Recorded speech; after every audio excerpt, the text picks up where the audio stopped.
So here's a cool question: is Dana White actually in the right for denying John Jones a spot in the White House card, or at least not allowing John Jones to name his price for fighting at the White House card?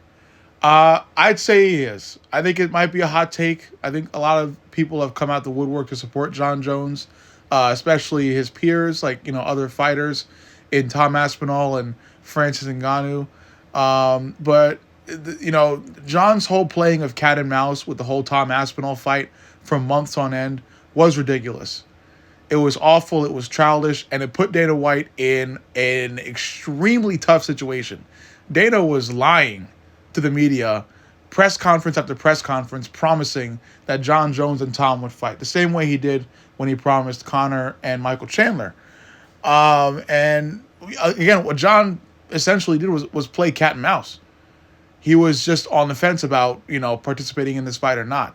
He named his price, and I believe rumor had it that Dana White was able to match the price, and he still didn't want to fight Tom for his own reasons. I would assume it's because he knew he wouldn't be able to beat Tom, but still, it was a disaster, and it was an awful look for him in the eyes of the UFC.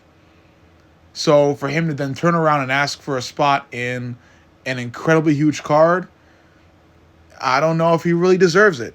Yeah, the card would have been better with him on it.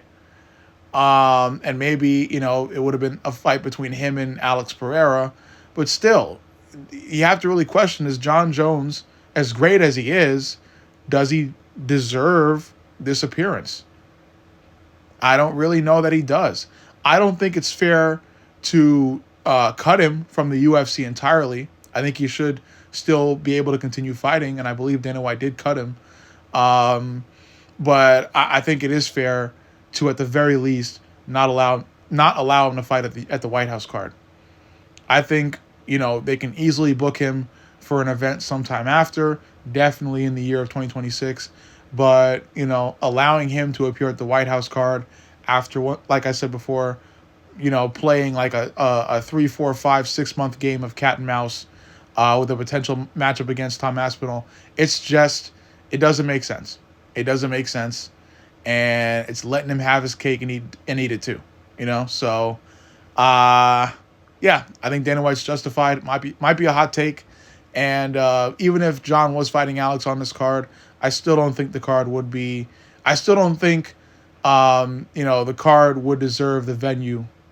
Still, because right now the White House card sucks because it's not worth the venue.